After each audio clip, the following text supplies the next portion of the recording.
มังคัลลาเยอันวิเศษปาโลกเหตุแห่งมหาคุณอันบานแบ่งได้จัดแต่งพันบายสีบารมีสีสมโพธิสีวิโรจน์งามของพางามมหาวิทยาลัยราชภัฏสกลนครสร้างก่อใจหักหอห้องควันบ่ละมวนชวนเชียน้องและพี่มวนมาตามภาษามันแกนใส่แฟนแว่นสุภาหวงกันมาหอผูกแขนต่อสายแน่นผูกสายแขนแสนล้านใส่หักน้องไม่เหลือกันนารวมกันมาลีลาทั่วเขตไทยแห่งมหาลัยขอบุญตามจงบังเกิดงามแผ่วเพิดโภคามีปัญญาอันล้ำเลิศกำลังเกิดดังไฟสร้างสมพันธ์กาแก่งเป็นยอดแห่งมหาใจปัญญาไว้ใส่ซองเดินตามปองมาค่าจบปริญญาสมมุ่งมาขอประกาศแผ่ความดีหอดยศสดีนักปรา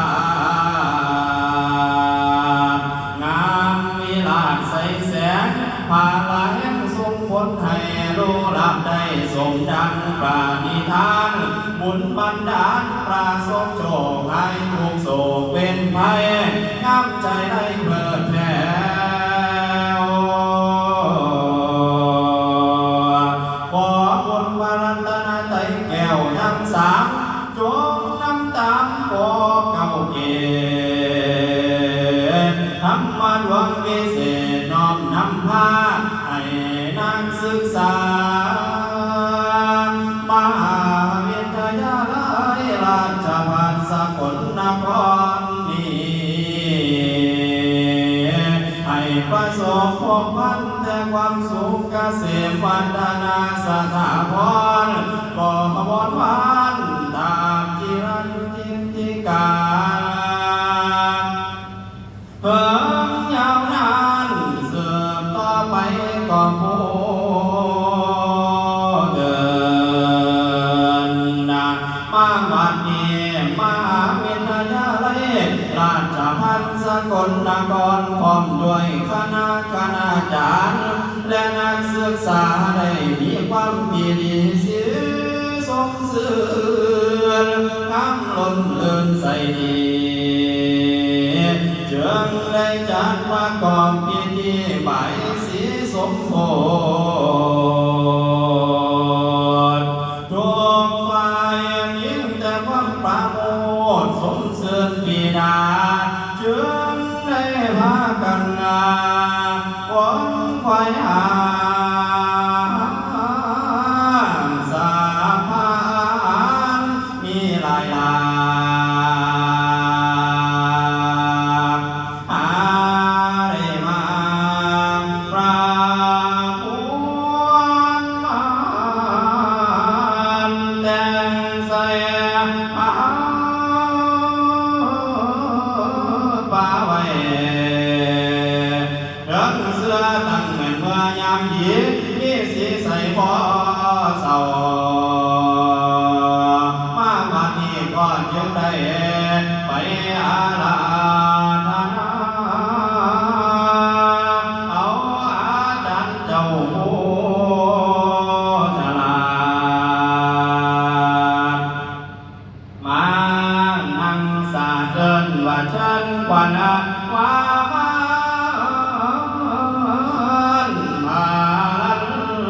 ลันยา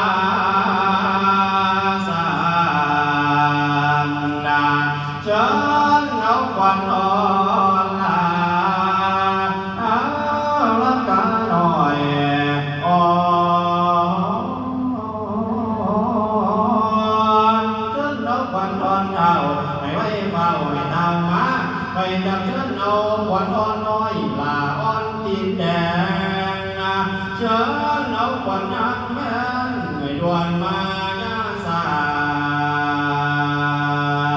เชิญนำขวัญนาขวัญตาอยู่ของกอ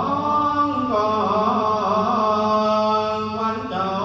บาทกาลเมนหาบานโอยนานแล้ว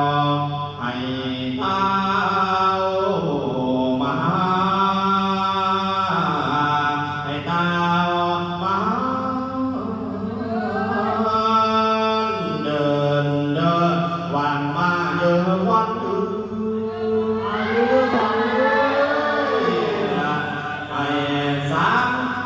ควันนี่จะมาควันเฮาเก่า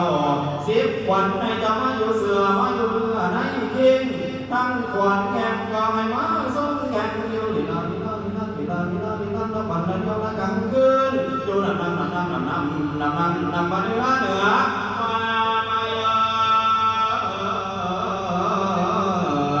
นะวัน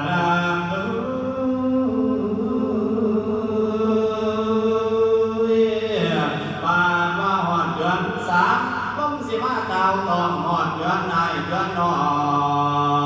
งลมสีตองมันดาวหนาวมาเป็นสีวอยวอยสีคำมาแล้วนาควันเอ๋ยละพันแม่ควันเจ้าว่ามือนี้แดดเดือน30ที่เจ้านี่แล้วควันเอ๋ยละพันแม่ควันเจ้ามามือนี้แดดเดือนสีน้ำข้าเจ้านี่แล้วควันเอ๋ยปานใดน้อจังสิฮอดเดือนหาเมษายนต้นปีใหม่แสงการยิงพันแห่งใหม่แม่งกี่ให้พันแห่งตอมฟุ้งลมน้อยห้อนกี่กลางสังกาเขาเก่าและเสียงชวนกันปิดเมื่อนอนสิงาก่อนไว้พร้อมนากาวันหูเคยโตมันสิมาแล้วนาวันอื่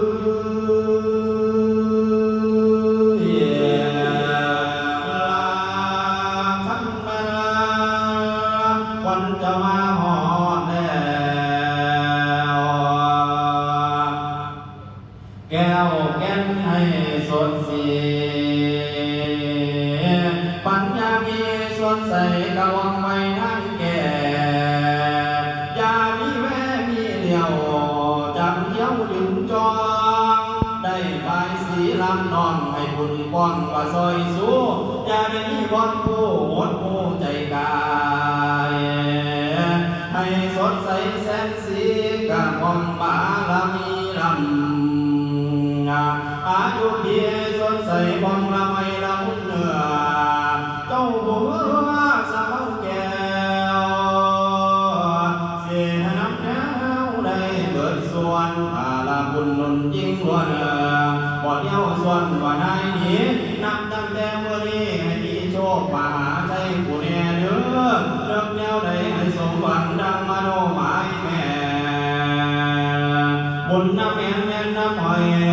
บุญน้ำหอยสุบาทยางผู้แน่เด้อขอให้เป็นดังแก้วลำคาผู้บุญเมืองขอให้เมืองหูสังขาดีใสแจ้งป่าลาแห่งน้ำล้นงามมีมนต์กองคาสักยิดอยู่คำไม่ลือชาอยู่จนคนยอมว่าตัวแดนหมดตัวผมแค้นแดนปองทอละนี้ได้เมืองสีใบบุญผู้สู่คนผู้บุญลามขอบุญมาบุญในน้ำคำบุญมาทำไม่น้ำทรงบุญประสงค์องค์ยอดเยี่ยมไม่เยี่ยมอย่างสักสิสักเล็บที่ยอดยิ่งสักยิดดูนอเดียนใดจง งประสิทธิพรใช้กระดังใจไม่มุ่งน้ำปลาดุงย่ออยู่น้ำสู้น้องไม่ปัญญาใสซ้อนแจ้งประแสงเรื่องประปองสีในการอำนี้ให้สีเด่นเป็นงามมหาวิทยาลัยราชภัฏสกลนครกระทรวงตามนำสีจัดใบสีน้ำให้ใช้ไหลคือน้องไม่ได้เข้าสู่มหาลัยปัญญาใสส่องแจ้งแล่นเศร้าให้อยู่เนี่ยความเลือกเย็นเวียนยากไก่เวียนหรือไม่ให้ไก่ห่างมีแต่สุขเสื่อมสั่งอย่าได้ล้างวางหนีตั้งใจเพียงที่ดีศึกษาศาสตร์ให้ใส่งามนักมหาวิทยาลัยราชภัฏสกลให้ความงามน้ำแก้วมีหลายแนวสรรสร้างและน้ำทางสี่ฟองนักศึกษาและน้องได้มาก่อนว่าเกี่ยวกันมีอยู่หลายบอนปั้นแต่งแสงสีสร้างคนดีคุณลามทรงจากคำหมายมุ่งหลังมุ่งความกองคาจะเลื่อนไว้ก้าวหน้าอย่ามีสาวดำถอยทั้งผู้ใหญ่ผู้น้อยกะอดคอยกะทำเพียร